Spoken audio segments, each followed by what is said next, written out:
Muy buenas, pues vamos a hacer ese repaso de mercado, buscar las claves, el momento, fijaros, de este inicio de 2025, con esa volatilidad fuerte, vemos como una parte del mercado, ese sentimiento negativo, otra parte que dice que hay que estar, que todavía a él le queda a lo que es la renta variable, pues todavía cierto recorrido. Nosotros aquí, como siempre, y sin que esto sirva de consejo de inversión, vamos a hacer justo esto, un repaso para intentar intuir dónde está ahora mismo el foco, qué tenéis que vigilar. Como siempre os digo, dónde están al final los riesgos y, por supuesto, las oportunidades. Pero como os vengo diciendo, nada de lo que yo diga es una invitación a la inversión, recordarlo, simplemente es un repaso de cuál es el punto de vista ahora mismo que yo tengo sobre la evolución del mercado. Fijaros, contexto macro, ¿de dónde venimos? Pues bueno, de esa inflación que obviamente se ha ido ya hacia la zona baja, pero fijaros en la última parte, ¿no? Más actual de esa inflación global,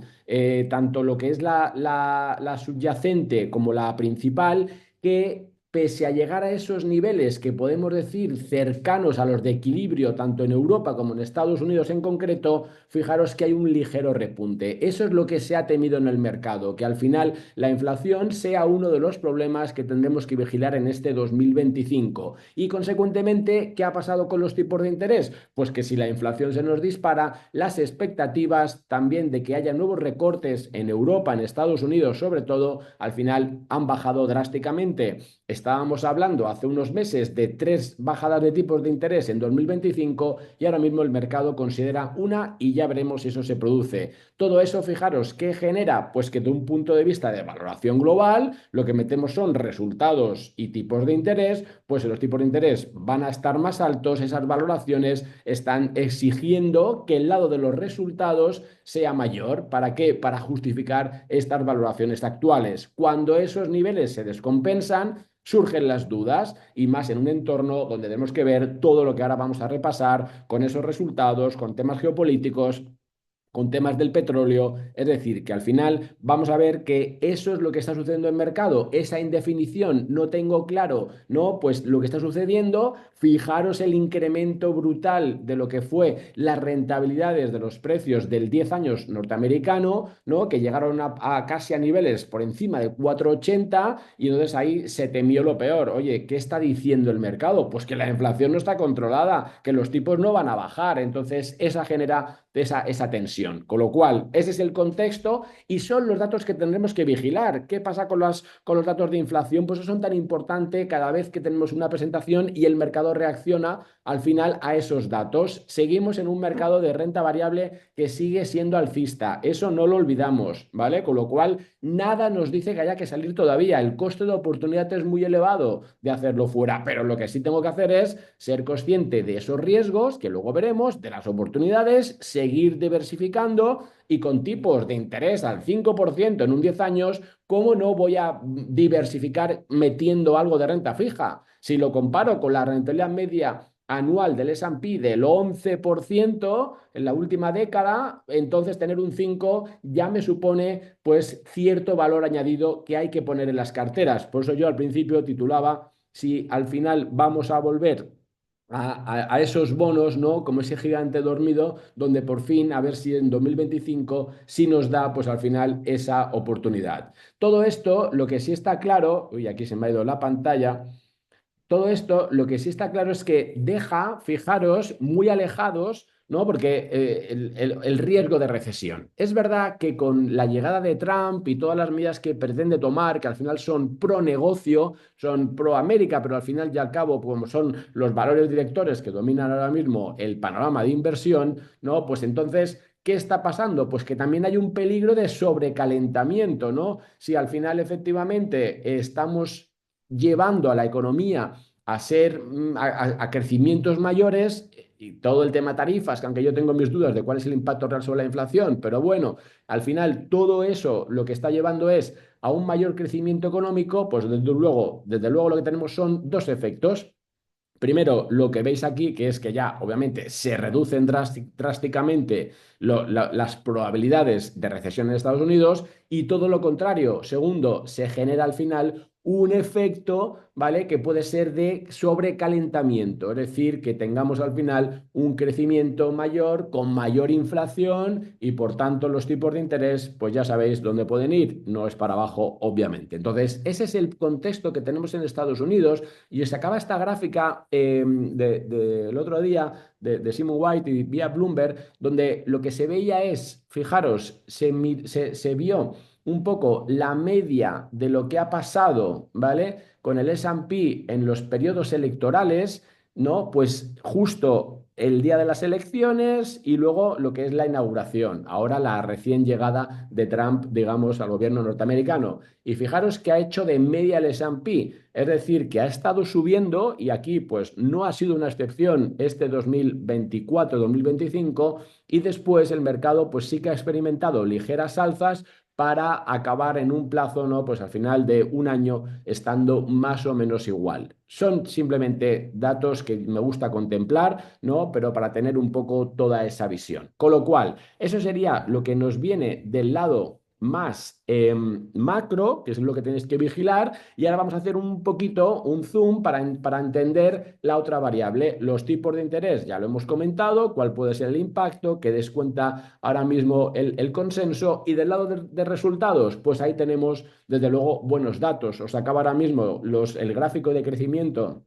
Lo veis abajo de los ingresos de Netflix, que vuelve a crecer a doble dígito, 300 millones de usuarios, brutal lo que está pasando, ¿no? Con la compañía, cómo es capaz, pese a que ya pensamos que alcanza cierto grado de madurez, cómo es capaz de seguir creciendo, ¿no? Y de ahí el impacto positivo. Eso es lo que al final va a justificar valoraciones. Si las empresas punteras siguen ganando dinero, luego veremos la diferencia que os hago de punteras o no, pero siguen ganando dinero, siguen incrementando ventas, pues al final tienes una justificación a los precios. El problema vendrá si no se dan esos resultados, ¿vale? Si no se cumplen las expectativas. Eso que yo siempre os digo, cuando expectativas y realidad no coinciden, el mercado sorprende con volatilidad, con lo cual, ojo ahí. ¿Qué tenemos en resultados? Pues bueno, realmente llevamos un 10% de empresas que han presentado en Estados Unidos, pero fijaros esto, el 79% han superado los beneficios por acción esperados, es decir, que las sorpresas son positivas,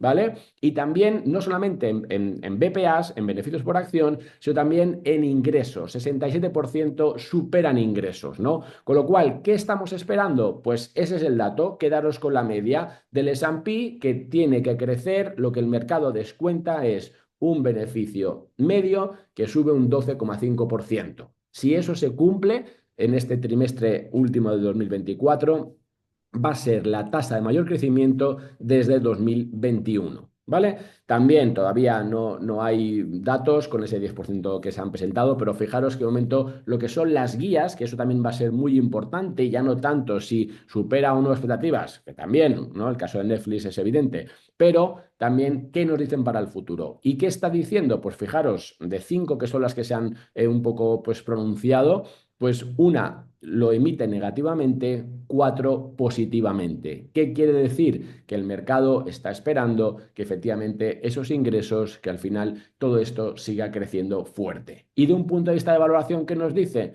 Pues claro, pues que si ahora cojo el PER 12 meses, me está diciendo, no, pues que la media de S&P está en 21,6. Estamos por encima del promedio a 5, por encima del promedio a 10. Pero claro, todo esto tiene al final una justificación de momento en ese crecimiento, en esos resultados, ¿vale? Vamos a ver qué nos dice. Lo que sí quiero que veáis, este gráfico aquí a la derecha, que es de Goldman Sachs, pero fijaros que hay una diferencia muy alta entre lo que sería un S&P digamos, equal weight, es decir, que al final está ponderado de forma igual para todos los activos, que no estaría caro con respecto a la historia, ¿vale? Con el actual, donde pues tenemos esa concentración, que es uno de los riesgos, esa concentración, no lo olvidéis, ¿vale?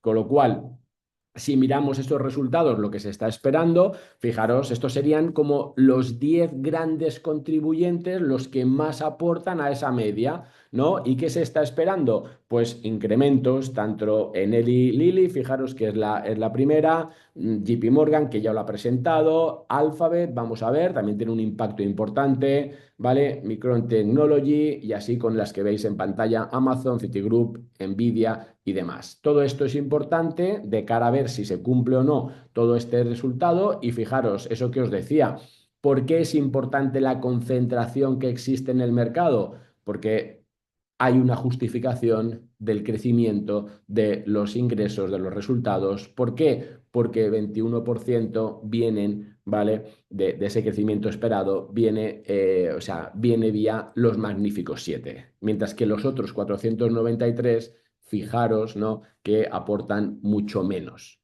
Por eso tenemos que estar centrados en esa parte, pese a los riesgos implícitos de la concentración, porque si luego se deshincha uno, se va a deshinchar todo y por pura correlación vamos a ver mercados a la baja, pero si se produce el lado positivo y se justifican que son los que más aportan, ¿vale? Con lo cual, ya pasando a lo que son las claves, ¿qué creo yo?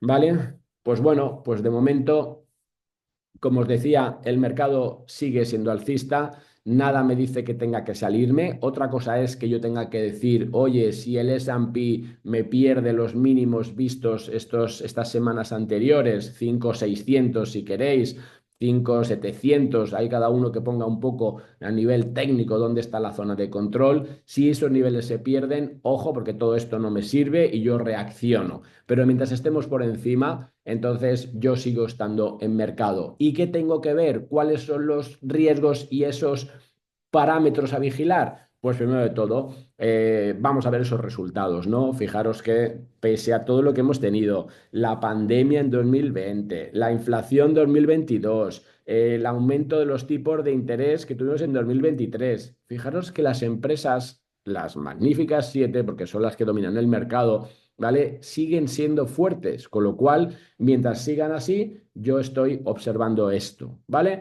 Segundo, vamos a ver ahora con este nuevo gobierno, ¿vale? ¿Qué pasa, ¿no? Pues con un poco los tipos de interés, si se van a quedar donde están, la inflación, o si Trump va a ser capaz, ¿no? De ejercer su poder para que los tipos bajen. Lo dejamos ahí. ¿Qué quiere hacer ahora? Producir petróleo como un loco. ¿Por qué? Para bajar el precio, porque esa es, sabéis, una de las principales fuentes de generación de inflación. Luego, entonces, si el mercado considera que ese es un escenario de tipos estables o ligeramente a la baja, eso va a seguir dando apetito por el riesgo, ¿vale?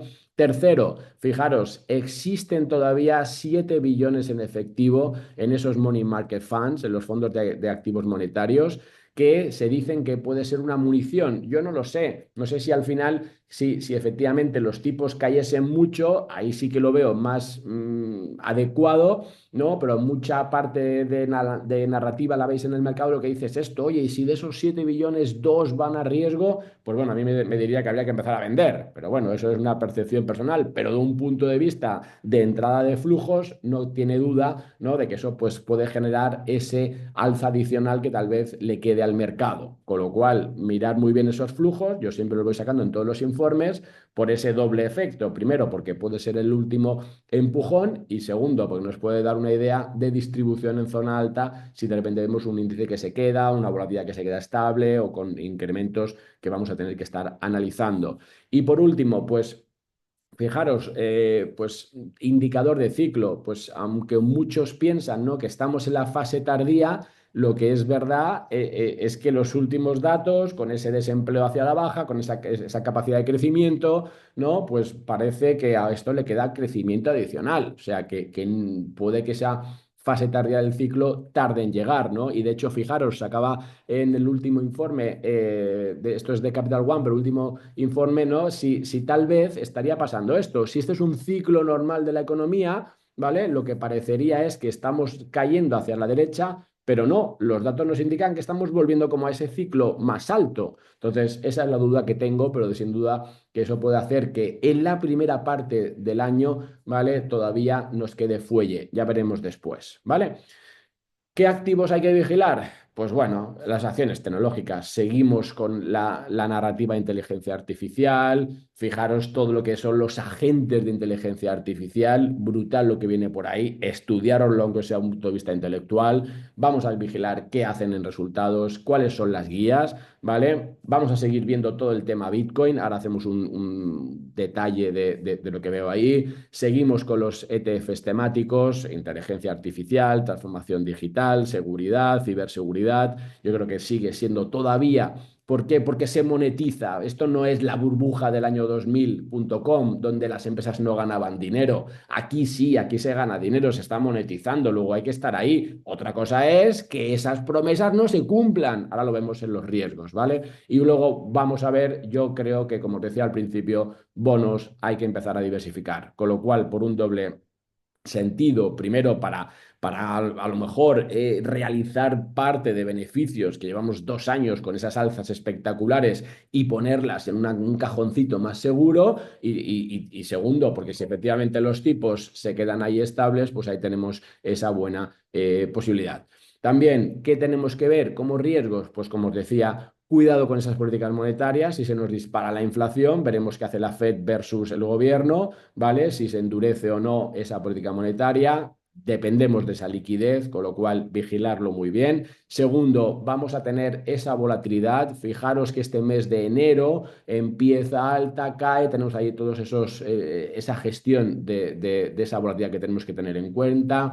Toda incertidumbre geopolítica, la llegada de Trump, pues que genera puntos positivos y puntos negativos, ver cómo evolucionan. Cuidado con esa dependencia de los activos tecnológicos, porque igual que decimos que es donde hay que estar, que son esas temáticas, también, si no se cumplen, entonces impactan los mercados, ¿vale? O sea que eso muy bien a tenerlo en cuenta de cara a negativo, igual que lo que sería una desaceleración de esto. Con lo cual, al final, todo eso es lo que me lleva, pues, a ser cauto también a la par que os digo que hay que estar en mercado, hay que vigilar y reaccionar cuando eso se produzca, pero no antes, ¿vale? El tema de Bitcoin, pues bueno, creo que va a ser otra de las grandes narrativas. ¿Por qué? Pues porque cambia quién está detrás, cambia toda esa, a ver si es o no un activo estratégico, la famosa reserva, si aparte de estados en Estados Unidos que ya han dicho que están interesados, vamos a verlos hacia países. Me interesa al final la apuesta de la nueva administración norteamericana por toda la infraestructura cripto, eso es muy importante. ¿Por qué? Porque vamos hacia ese, digamos, mundo que se come el mundo, ese software que se come el software y que ahí van a surgir muchas oportunidades con esa nueva infraestructura, vigilarlo de cerca y todos los datos de adopción.